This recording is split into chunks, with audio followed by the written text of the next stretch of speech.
नमस्कार। आंजना समाज सेवा हेल्पलाइन में मैं पवन आंजना आप सभी का स्वागत करता हूं। दोस्तों, जैसा कि आंजना समाज सेवा हेल्पलाइन के माध्यम से आप शिक्षा, स्वास्थ्य और सामाजिक सरोकार के विषयों पर वीडियोस आप देखते हैं, जिसमें हमारी अभी क्लासेस भी चल रही है, जो भी रेगुलर अभी आंजना समाज सेवा हेल्पलाइन के यूट्यूब चैनल पर उपलब्ध है। और रेगुलर बेसिस पे क्लासेस 10th के लिए साइंस और मैथ्स की क्लासेस अभी वर्तमान में चल रही है। तो आज से हम जो ये सीरीज शुरू करने जा रहे हैं, इस सीरीज में हमारा जो ये जो प्रोग्राम है, ये स्वास्थ्य को लेकर है। और जैसा कि स्वास्थ्य के बारे में हम सभी प्रार्थना करते हैं मंत्र के माध्यम से कि सर्वे भवन्तु सुखिनः, सर्वे सन्तु निरामया, सर्वे भद्राणि पश्यन्तु, माँ कश्चित् दुर्भाग् भवेत्। सभी स्वस्थ रहें, सभी निरोग रहें, ऐसी हम कामना स्वास्थ्य के लिए करते हैं। तो स्वास्थ्य के प्रति जागरूकता के विषय में आंजना समाज सेवा हेल्पलाइन द्वारा ये स्वास्थ्य से रिलेटेड क्लासेस हम आज से शुरू करने जा रहे हैं।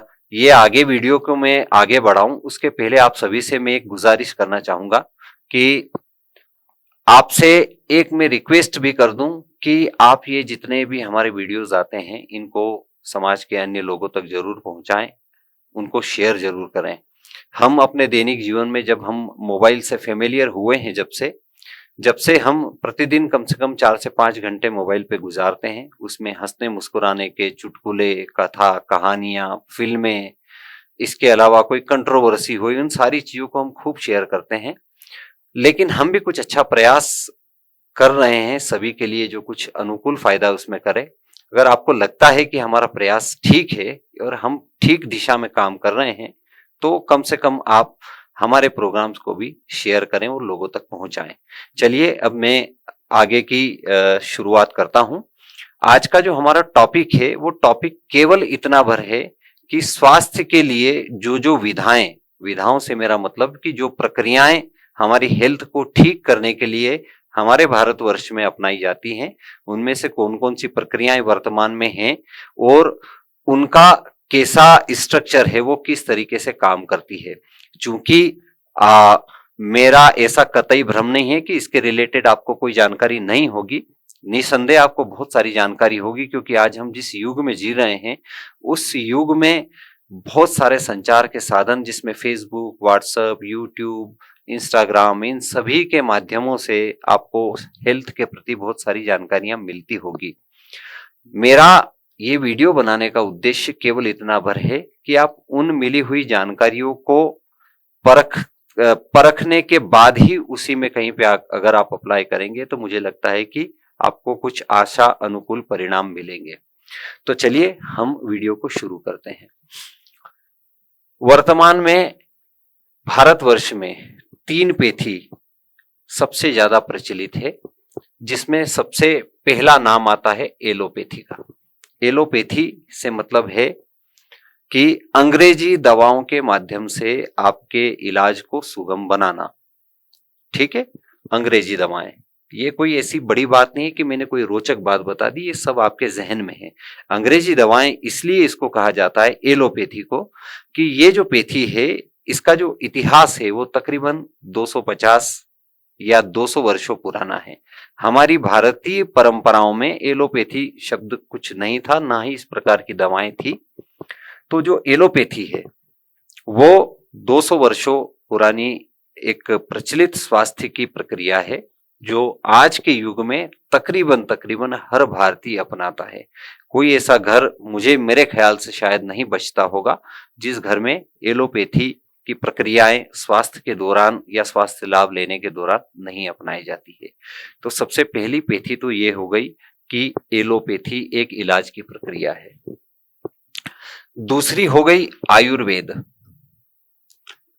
चूंकि आयुर्वेद को रहना तो पहले नंबर पर चाहिए था, क्योंकि आयुर्वेद हमारी सनातन परंपरा की वो विशेष पद्धति है जो 100 साल, 200 साल, 300 साल से नहीं, अपितु तकरीबन 2 से 3 हजार वर्षों पूर्व, यानी जब हमारे वेदों की रचना हुई थी, हजारों वर्ष पूर्व हमारे जब वेदों की रचना हुई थी, तो उसमें आयुर्वेद का सिद्धांत यजुर्वेद के माध्यम से दिया गया था। इस बात को ध्यान रखिएगा कि यजुर्वेद के माध्यम से आयुर्वेद जो है उसका प्रादुर्भाव हुआ था, और जिसमें अलग अलग ऋषियों ने अपनी अपनी योग्यता और अपने अपने रिसर्च के अनुसार, रिसर्च बेस्ड उन्होंने जो जो चीजें, प्रक्रियाएं शरीर के स्वास्थ्य के लिए उन्होंने जड़ी बूटियों के माध्यम से खोज की थी, वो प्रक्रिया होती है आयुर्वेद। तो दूसरा भी आ गया। अब भारत में चूंकि थोड़ी सी विलुप्तता के कगार पर थी पिछले कुछ वर्षों में, लेकिन अब कुछ इसमें इजाफा हुआ है और आयुर्वेद का भी प्रचार प्रसार बढ़ा है। तीसरी पेथी की हम बात करें जो इससे, इन दोनों से बिल्कुल भिन्न है, जो तीसरी पेथी है वो है होम्योपैथी।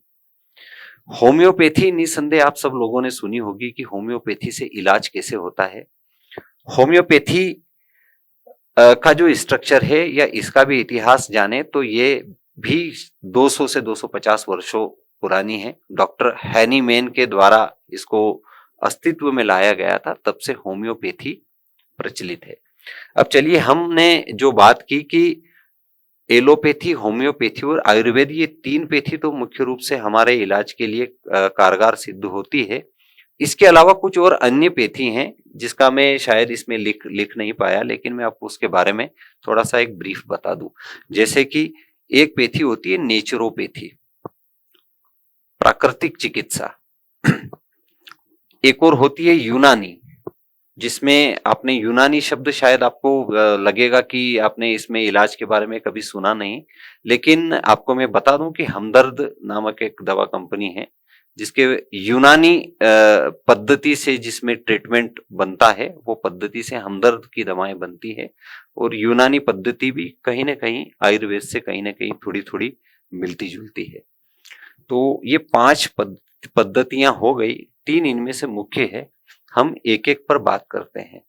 बात केवल इसलिए करना मैं आपसे चाह रहा हूं कि आप किसी चीज को समझ करके, उसका एनालिसिस करके, और जिसके बाद फिर आप अपना कोई डिसीजन लें, और उसके बारे में अगर कोई आपके मन में भ्रांतियां हैं तो आपके मन के जो संशय हैं वो मैं आपके क्लियर करने की कोशिश करूं। यही आज का हमारा इस जो स्वास्थ्य के संबंध में आईना समाज सेवा हेल्पलाइन के द्वारा ये पहला ही वीडियो है, ये समझ लीजिए कि इस विषय पर हम जा रहे हैं। तो पहला जो आता है एलोपैथी। यहां हम लिखते हैं कि एलोपैथी काम कैसे करती है। चूंकि हमने अभी तक जो देखा है कि वो दवाएं हम लेते हैं, उदाहरण के लिए कि जैसे किसी को सरदर्द हो गया तो उसने सेरेडॉन ले ली, किसी को दर्द हो रहा है तो उसने डायनापर ले ली, डोलो ले ली, पैरासिटामोल ले ली, कुछ ले ली बुखार के लिए। ये जो दवाएं होती है त्वरित रूप से आराम देती है, निसंदेह आराम तो होता है, लेकिन इसके काम कैसे करती है? तो एलोपैथी काम करती है लक्षणों के ऊपर। लक्षणों के ऊपर, यानी सरदर्द हुआ तो सरदर्द होना क्या है भाई, दर्द हो रहा है एक लक्षण है, पेट दर्द हो रहा है एक लक्षण है ना। आपका और कोई, जैसे मान लो पीठ के पीछे दर्द हो रहा है, कमर दर्द हो रहा है, वो एक लक्षण हुआ। आपका शरीर गर्म हो रहा है तो बुखार का एक लक्षण है। उसके अनुसार ये लक्षणों के ऊपर अपना काम करती है। अब इसमें लक्षणों का पता करने के लिए डायग्नोज कैसे होता है। डायग्नोज यानी कि जब आपने देखा होगा कि आप जांच करवाने के लिए जाते हैं तो जांच क्यों करते हैं, क्योंकि वो उन लक्षणों के बिहाइंड क्या है, यानी उसके पीछे क्या है, उसके लिए जांच करते हैं। तो एलोपैथी का जो दूसरा भाग आ जाता है जहां पर हम अपनी जांचें करवाते हैं, लेबोरेटरी।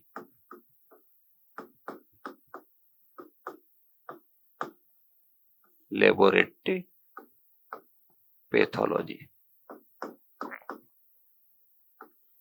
ब्लड सैंपल देते हुए आपने कई बार इस चीज को अनुभव किया होगा कि वो ब्लड सैंपल लेते हैं, उसके अनुसार वो ट्रीटमेंट उसमें कर देते हैं। तो ये 2 चीजें होती है मोस्टली एलोपैथी में। अब हम अगर इसको इस तरीके से देखें कि लक्षणों के ऊपर, सही बात है, लक्षण अगर किसी को बुखार का दिखा तो बुखार की दवाएं उसको दे दी, लेबोरेटरी जांच की, मलेरिया निकला, टाइफाइड निकला, कुछ निकला, तो उसके बारे में भी उन्होंने एक अपनी रिपोर्ट बता के कि भैया इनको ऐसा ऐसा है, तो डॉक्टर जो रहता है वो उसके अनुसार जांच अपनी लिख देता है। लेकिन आपको एक बात का आश्चर्य होगा कि जब से एलोपैथी अस्तित्व में आई है, यानी इसको हमने अपने जीवन में शामिल कर लिया है, तब से हम माइनर डिसीज पे तो कंट्रोल कर पा रहे हैं, लेकिन जो मेजर डिसीज होती है, मेजर डिसीज से मेरा कहने का मतलब है मेजर डिसीज यानी मेजर बीमारियां, जिसमें हार्ट की बीमारी हो गई, जिसमें किडनी की बीमारी हो गई, जिसमें लिवर की बीमारी हो गई, जिसमें और भी क्रोनिक डिसीज हो गई। ये जो क्रोनिक डिसीज पिछले सालों में जितना जितना हम एलोपैथी से फेमिलियर होते गए, उतना उतना ये क्रोनिक डिसीज बढ़ती गई। 2019 का एक रिसर्च का डेटा है कि भारत में लगभग तकरीबन 4.5 लाख ऑपरेशन हार्ट के होते हैं। 4.5 लाख। अगर हार्ट संबंधी ऑपरेशन 4.5 लाख हो रहे हैं, तो किडनी और लीवर संबंधी बीमारियां कितने पैमाने पे होगी, आप शायद इसकी कल्पना कर पाएंगे। इसका एकमात्र कारण यही रहा कि हमने हर सडनली होने वाली चीज को दवाओं के ऊपर डिपेंड कर दिया और हम रेगुलर बेसिस पर दवाओं के आदी हो गए। तो इस वजह से ये क्रोनिक डिसीज बढ़ने लग गई, क्योंकि हमने लक्षणों को तो देखा लेकिन उसके कारणों को नहीं पकड़ा। अब यहीं पर जो एक दूसरा इसका जो पहलू है, जिसे हम आयुर्वेद कहते हैं, तो आयुर्वेद जो काम करता है, वो आयुर्वेद काम करता है किस चीज पर? पहला तो आपने देख लिया कि एलोपैथी लक्षणों के ऊपर काम करती है, दवाएं आपको डॉक्टर देते हैं, आपको उससे आराम हो जाता है।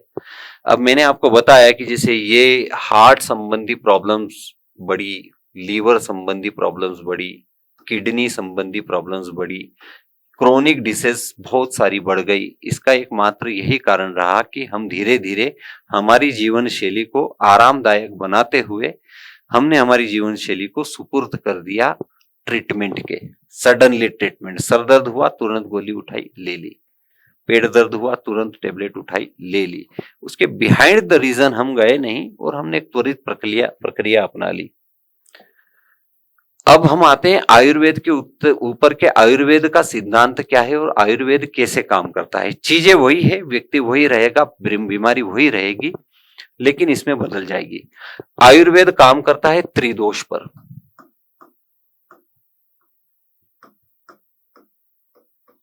त्रिदोष यानी 3 प्रकार के दोष। यहां पर आप शायद आपको दिख रहा होगा, पहला दोष होता है वात, दूसरा होता है पित्त और तीसरा होता है कफ। ठीक है, ये 3 दोष। अब मैं 3 दोषों को मैं इसको एक्सप्लेन करूं यानी आपको बताऊं, तो जो वात पित्त और कफ होते हैं ये तय होते हैं पंचतत्व से। पंचतत्व यानी क्या? आपने रामायण मानस में एक चौपाई में एक आती है कि जल थल पावक गगन समीरा। जल थल पावक गगन समीरा, यानी जल यानी पानी, थल यानी पृथ्वी, पावक यानी अग्नि, गगन यानी आकाश और समीरा यानी हवा। इन 5 तत्वों के ऊपर हमारा स्ट्रक्चर का निर्माण है। इन 5 तत्वों से ही प्रकृति बनी है, इस 5 तत्वों से ही मनुष्य बने हैं, इन्हीं पंच महाभूतों से प्राणी मात्र जितने हैं वो सारे बने हैं। तो इन 5 तत्वों में जब अनबैलेंस होता है, यानी कहीं ना कहीं कुछ न कुछ बिगड़ता है, तब जाके 3 दोष उत्पन्न होते हैं, जिसको हम वात पित्त और कफ कहते हैं। याद रखिएगा, वात पित्त और कफ। तो आयुर्वेद जो काम करता है वो त्रिदोष पे काम करता है। यानी एक उदाहरण देता हूं कि किसी आयुर्वेद के डॉक्टर के पास 3 मरीज गए और तीनों को बुखार है और तीनों का शरीर गर्म लग रहा है। अब एलोपैथी में ये होगा कि अगर किसी डॉक्टर के पास 3 बुखार के मरीज गए तो लगभग उनकी डायग्नोज में या उनकी दवाओं में सिमिलरिटी रहेगी। वो सबको पैरासीटामोल देंगे, सबको एक एंटीबायोटिक देंगे, है ना, या और सबको एक एलर्जी का या एसिडिटी का कुछ ऐसा गैस के लिए राइबोप्राजोल वगैरह कुछ वो दे देंगे। तो उनका सिमिलर ट्रीटमेंट है। लेकिन आयुर्वेद में ऐसा नहीं होता है, इसलिए आयुर्वेद की प्रकृति थोड़ी सी भिन्न है।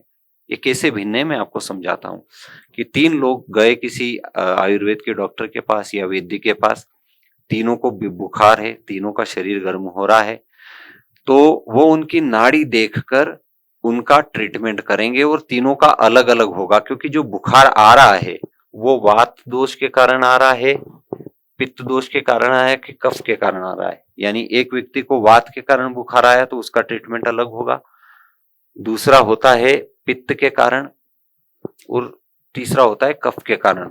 इन तीनों दोषों के कारण ये उनको बुखार जो है वो आया है। तो आयुर्वेद इस तरीके से काम करता है ना।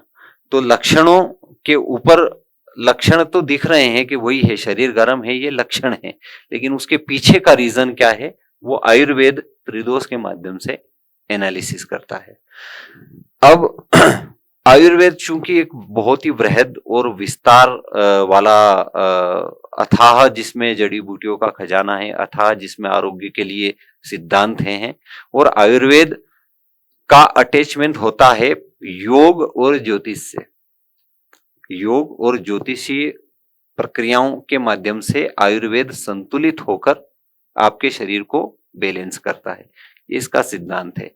पिछले कुछ वर्षों में जब से एलोपैथी का प्रादुर्भाव ज्यादा हुआ, तब से क्या कहा गया कि आयुर्वेद से परहेज बहुत ज्यादा रखने पड़ते हैं, इससे शरीर खराब हो जाता है, मोटापा हो जाता है या फिर एलर्जी हो जाती है। कुछ ऐसी मन में भ्रांतियां लोगों के मन में खूब डाली गई। तो ये भ्रांतियां डालने का मकसद केवल एक ही था कि एलोपैथी का प्रचार करना। चूंकि मैं किसी भी विधा के विरोध में नहीं हूं, अगर आप आकस्मिक चिकित्सा की बात करें कि किसी का एक्सीडेंट हो जाए, पैर कट जाए, तो उसको जोड़ने का काम एलोपैथी बहुत सरल सुगम तरीके से कर देती है। उसके नुकसान तो खैर शायद जो भी हो, लेकिन एक त्वरित समय में जान बचाने की प्रक्रिया में आज के समय में एलोपैथी का कोई सानी नहीं है, इस बात को भी मानना पड़ेगा।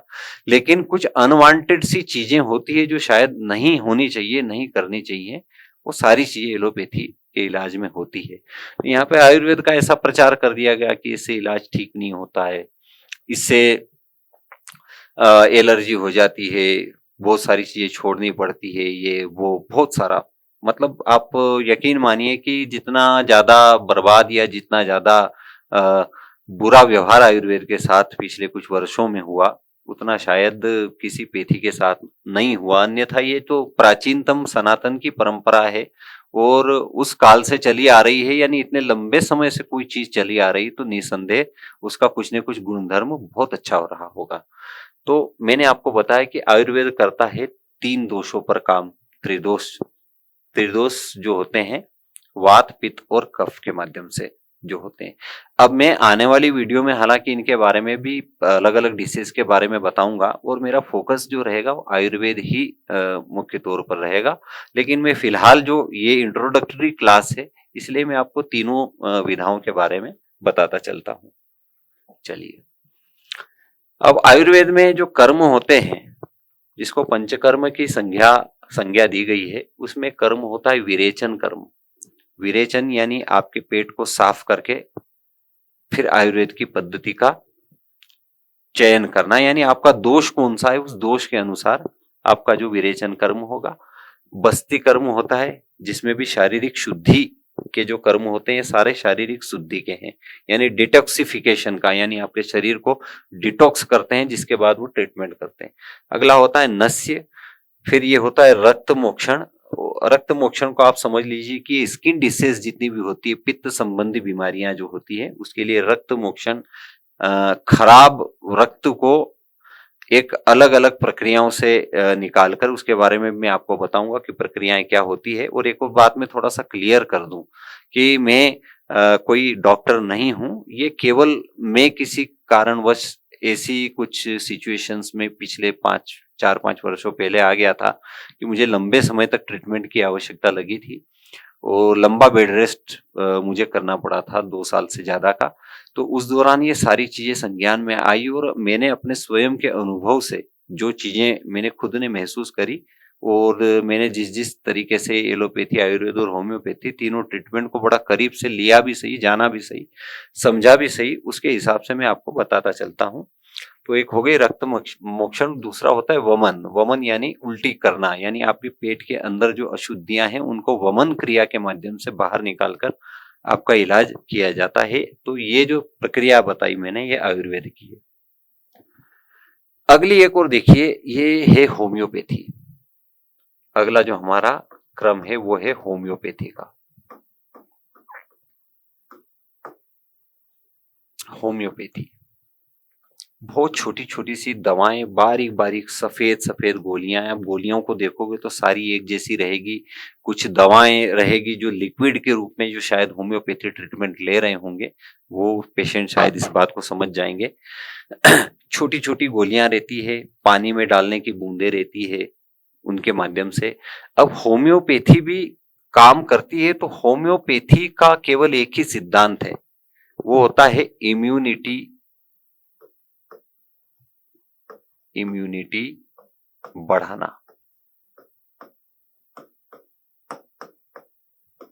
यानी आपके इंटरनल इम्यून सिस्टम को डेवलप करना इतना अधिक कि वो बीमारी के प्रति शरीर खुद लड़ ले।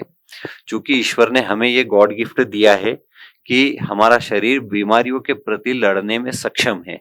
अक्षम कब होता है? जब उसकी इम्यूनिटी खत्म हो जाती है या कम हो जाती है। थोड़ा इसको ऐसा मान ले कि जैसे मान लो कमजोरी आ गई है किसी चीज में, वीकनेस है, तो उसकी वजह से वो बीमारियों का सामना नहीं कर पाता। तो होम्योपैथी काम करती है इम्यूनिटी बढ़ाने पर। इम्यूनिटी से वो आपकी रोग प्रतिरोधक क्षमता बढ़ाती है, और रोग प्रतिरोधक क्षमता जब बढ़ती है तब शरीर अपने आप उस बीमारी को रिकवर करने में लग जाता है। इस पैथी के बारे में बहुत अच्छी पैथी है, शारीरिक नुकसान इसके बहुत कम के बराबर हैं, लेकिन इसको भी उसी तरीके से दबा दिया गया। कहीं ना कहीं इसमें आयुर्वेद का ही समावेश है, आप इस बात को समझिएगा। होम्योपैथी में कहीं ना कहीं आयुर्वेद का ही समावेश है, इसलिए इस पैथी को भी उतना ज्यादा दबा दिया गया एलोपैथी के बोझ तले कि ये भी उतनी ज्यादा कारगर रूप से या लोगों के बीच में इतनी प्रचलित नहीं हो पाई।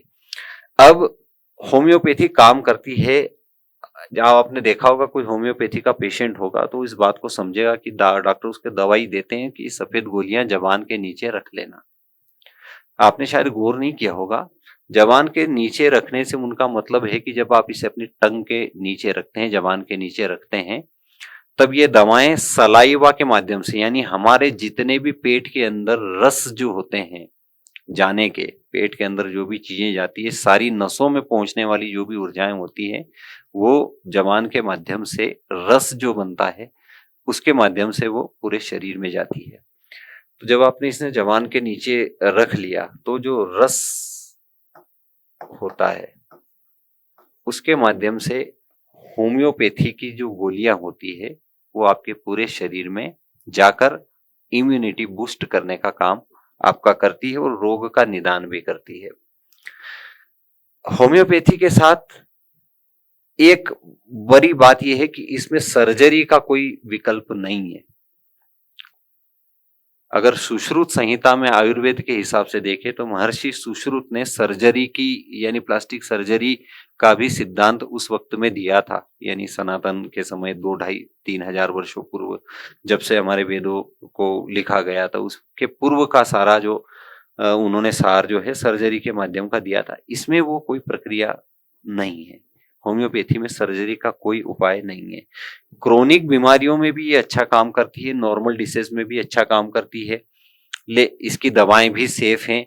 लेकिन फर्क केवल इतना सा आया है कि एलोपैथी से बहुत जल्दी आराम मिल जाता है, इसलिए लोगों को वो ज्यादा पसंद है, और होम्योपैथी और आयुर्वेद थोड़ा सा अपना समय ले लेते हैं।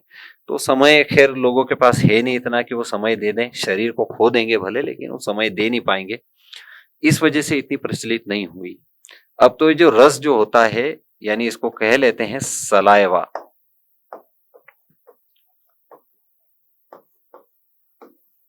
सलाइवा के माध्यम से ये आपके पूरे बॉडी में पहुंचकर दवा अपना काम करती है और आपकी इम्यूनिटी बूस्ट करती है। ये तीनों पैथी के बारे में मैंने आपको बता दिया। अब इसमें आप मैं थोड़ा सा ब्रीफ कर दूं कि एलोपैथी, आयुर्वेद और होम्योपैथी है ना, जो एक नंबर में भी वर्तमान में है एलोपैथी, दूसरे नंबर पे आयुर्वेद और तीसरे नंबर पे है होम्योपैथी। अब आप ये सोचते होंगे कि हमें कौन सी पैथी से ट्रीटमेंट करवाना चाहिए, ये शायद प्रश्न सभी के मन में होता है। अब मैंने केवल प्रश्न इसलिए खड़ा किया कि आप इसके बारे में सोचें। हर बात के लिए दौड़ कर टेबलेट ले लेना बिल्कुल ठीक नहीं है। हर बात अपनी मन मर्जी से आप टेबलेट ले लेना वो भी बिल्कुल ठीक नहीं है। आपको कि कई बार डॉक्टर ने एक टेबलेट लिख दी, वो कि दर्द हो तो ऐसा कर लेना, तो आपने उसको एक आदत सी बना लिया, तो ये भी ठीक नहीं है। मैंने आपको बताया कि क्रोनिक बीमारियां जो होती है उसमें भारतवर्ष में 2019 की रिसर्च मैंने पहले बताया आपको कि तकरीबन 4,50,000 4,50,000 हार्ट के ऑपरेशन होते हैं। अभी तो ये हार्ट का मामला है, जिसके बाद किडनी बाकी है, लीवर बाकी है, बहुत सारी चीजें होती है। तो आप कम से कम ऐसा ना करें अपने शरीर के साथ कि अपने मन से कुछ करके आपने अपने पूरे शरीर को थोड़ा डिस्टर्ब कर लिया और उसको आप क्रोनिक बीमारियों के शिकार हो गए। आज के वीडियो में मैं केवल इतना ही बताऊंगा, जहां तक मैंने बेसिक कॉन्सेप्ट जो तीनों विधाओं के थे वो मैंने क्लियर करने की कोशिश की है। अब अगले वीडियो में मैं कुछ टेबलेट्स जो कि जिनका यूज क्या होता है, क्यों इसको लेते हैं, उसके क्या दुष्प्रभाव होते हैं एलोपैथी से रिलेटेड, वो भी बताऊंगा। और धीरे धीरे करके हम एक अच्छे खासे वीडियो की सीरीज जो आपकी जानकारी को बढ़ाए। मेरे कहने का मतलब ऐसा नहीं कि आपकी जानकारी बढ़ी हुई नहीं है, निसंदेह आप सभी के पास एंड्रॉयड मोबाइल हैं, आप तो कम दिन में 10 बार 20 बार इस तरीके की चीजें देखते होंगे। सर्च करने में भी हम अगर आज के युग में और आज से 20 साल पहले के समय में अगर देखेंगे तो सर्चिंग कैपेसिटी भी लोगों की बड़ी है। किसी को कोई डिसीज हुई या कोई हुई तो वो बिल्कुल उसको सर्च करके देख लेता है।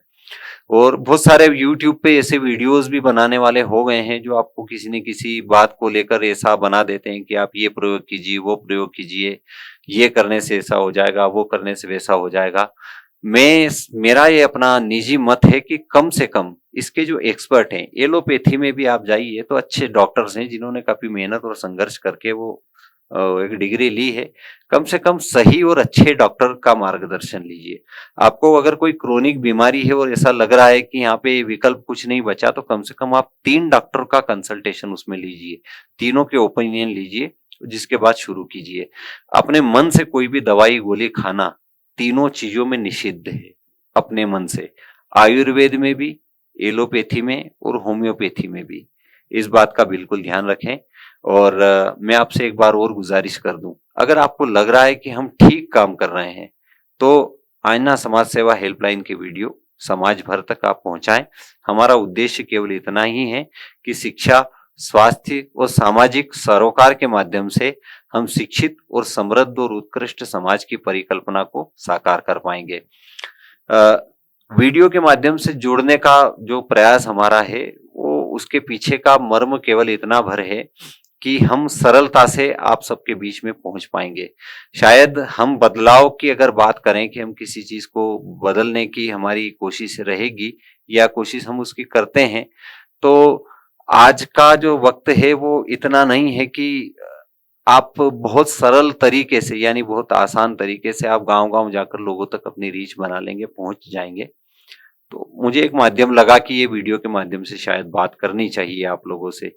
आप लोगों से मुखातिब इस बारे में होना चाहिए और जो मैंने अपने अनुभव से सीखा, समझा और जाना है, वो चीजें मैं आपके सामने लाने की कोशिश करूंगा और धीरे-धीरे मैं अन्य डिशेज़ के बारे में भी इसमें बताऊंगा। तो चलिए, धन्यवाद। मैं पुनः उसी श्लोक के साथ आज की वीडियो को खत्म करता हूँ। सर्वे भवन्तु सुखिनः, सर्वे सन्तु निरामया, सर्वे भद्राणि पश्यन्तु, माँ कश्चित् दुर्भाग् भवेत्। Thank you so much.